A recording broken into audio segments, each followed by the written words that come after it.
They say the woods keep secrets, but some secrets don't stay buried. And after I lost my job and ended a long-term relationship, I thought I needed peace. So I moved into my late uncle's cabin by a quiet lake in rural Alabama. No neighbors, no noise, just trees, water, and silence. Until one night, at exactly 1:13 a.m., I heard whistling, a slow, broken tune, drifting from the forest. And every night since, it's come closer. This is my story, and it's all true. My name is Nathan, 32 years old.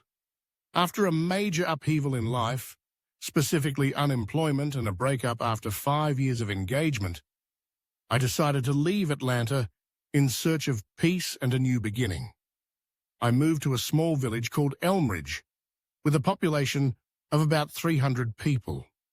I came to live in an old cabin by Drift Lake, a property left behind by my late uncle. The wooden house was isolated, about a 15-minute drive from the village, nestled at the edge of the forest and right beside the lake, and it was so quiet that at times I felt like the last person left on earth. The house was old and cold. Even in spring, the wooden floor stayed icy, the walls were peeling, and the doors creaked constantly. But I had no better options, and it was free. The first few nights were rather pleasant. I unpacked, cleaned the house, and spent the evening sitting on the porch with a beer, watching the still lake under the moonlight. No car horns, no smoke, just the sound of water lapping and the occasional owl hoot from the woods.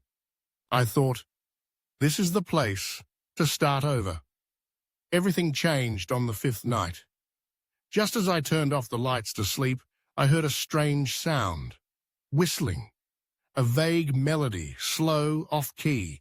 It didn't sound like a bird. It was human. Like someone was whistling in the darkness. At first, I thought it might be a night fisherman, or a local out for a walk. But the whistling happened at exactly 1:13 a.m. A bit odd, but I didn't think too much of it. The next night, the whistling returned. Again, at 1:13. This time, it sounded closer. I got up, turned on the porch light, and stepped outside with a flashlight. No one was there. The lake was calm. The woods silent. I scanned the yard. No footprints, no movement. But as I turned back to the house, the whistling came again. This time, from behind me. I spun around. Nothing. Just eerie stillness. I locked the door and tried to sleep. I started paying attention. Each night, the whistling occurred precisely at 1:13 a.m. I checked the clock multiple times, and it was always on the dot, like a cursed clock hidden in the forest. The sound drew nearer each night. On the 7th night, it came from just outside my bedroom window. 3 long whistles, then silence. I froze. The next morning, I went to the only police station in the village. An older man, Sheriff Ward, listened to my story. When I mentioned the whistling, his eyes darkened. He spoke softly, as if recalling something distant. Your uncle, Tyler, used to come here saying the same thing. Every spring at the same time. We never found anything. He'd sit with a rifle by the door. I thought he was just paranoid.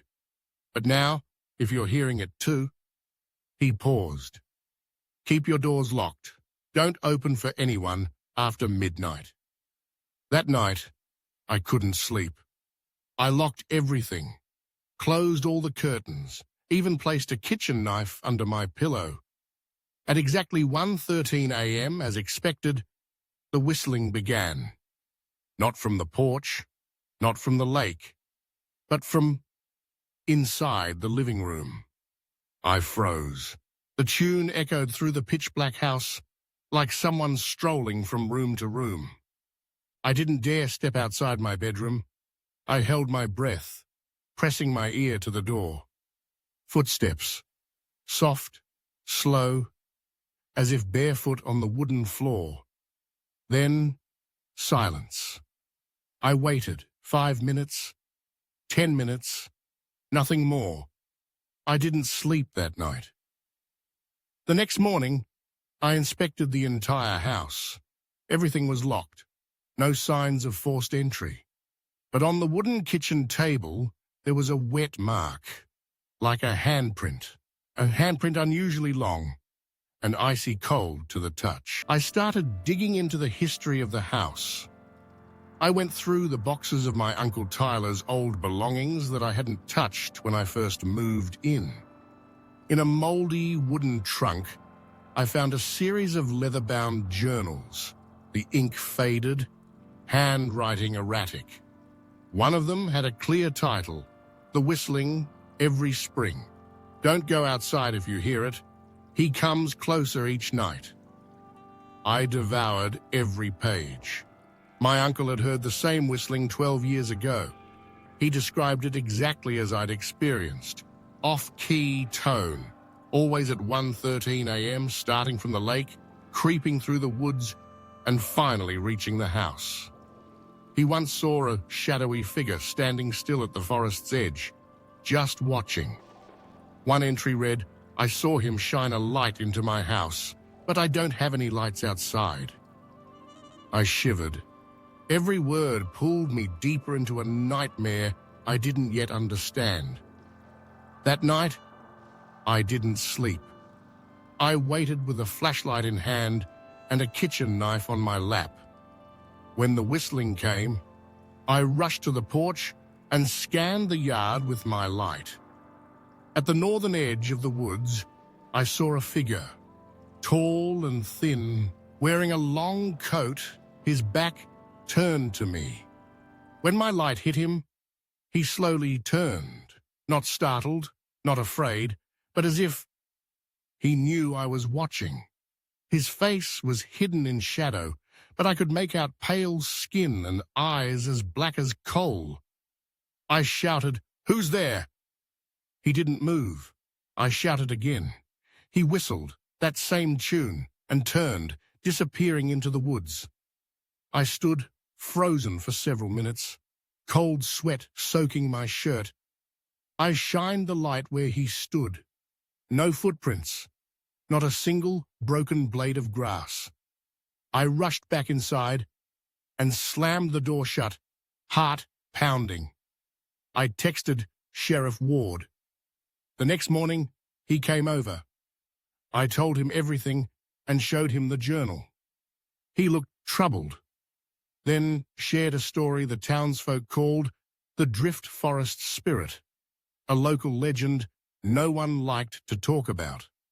Years ago, a man who lived alone by the lake was accused of witchcraft by villagers. One spring night, he vanished. Since then, every spring, people reported hearing an off-key whistle in the woods, and anyone who lived alone would see him. I didn't buy into the ghost story. I thought maybe someone was stalking me. A twisted person who knew I lived alone, but who does this only in spring? And how did he get into my house to leave that handprint? That night, I got a call from an unknown number. When I answered, there was no voice, just that whistling tune playing through the speaker. I dropped the phone to the floor. I couldn't stay in the cabin alone any longer, but I had just started a new job in Elmridge and couldn't leave right away. I spent the entire day locking every door, drawing every curtain, even taping newspaper over the windows, anything to avoid looking outside. That night, I moved my sleeping area to the couch near the fire, the only place that felt remotely safe. I left the TV on low. The background noise helped with the isolation. At 1:10 a.m., the house lights suddenly went out. Everything plunged into darkness. My heart raced. I fumbled for the flashlight I'd left nearby. As its beam cut through the dark, I heard the back door creak, as if someone had gently pushed it. I stepped toward it, hands shaking. The door was still locked. But then, from outside came 3 slow knocks. I stumbled backward. The whistling began again. This time, from right outside the living room window. I swung the flashlight toward the sound, but saw nothing beyond the curtain. Then, something froze the blood in my veins. Through the small gap in the curtains, an eye was staring in. I screamed, threw the flashlight at the window, and backed into a table. When I looked again, the eye was gone. But outside, I could hear footsteps on the porch. Slow, deliberate. He was circling the house. I tried calling Sheriff Ward, but there was no signal. I grabbed the revolver my uncle had kept beneath the couch, something I'd never thought I'd use. I crouched behind the sofa, weapon in hand, and waited. The whistling resumed, but this time it came from inside the house. I had no idea how he'd gotten in, but the sound echoed from the hallway leading to the kitchen. I pointed the gun toward the noise, my grip trembling. Footsteps followed, heavy, steady. Then I saw a faint silhouette in the shadows of the kitchen doorway. I fired. The gunshot shattered the silence. I fell to the floor. When I turned on the lights, there was no one. No blood, no footprints, just a bullet mark on the wall. The next morning, Sheriff Ward came after I called him from the landline. He searched the house but found nothing unusual, except for a single wet footprint leading from the kitchen to the back door. A distorted, elongated footprint, unmistakably not human. I decided to leave the cabin. I packed what I could and drove into town to rent a room. When I returned a few days later with the sheriff to retrieve the rest of my things, we found the front door's lock broken, yet nothing was stolen. On the living room wall near the window was a faintly etched message.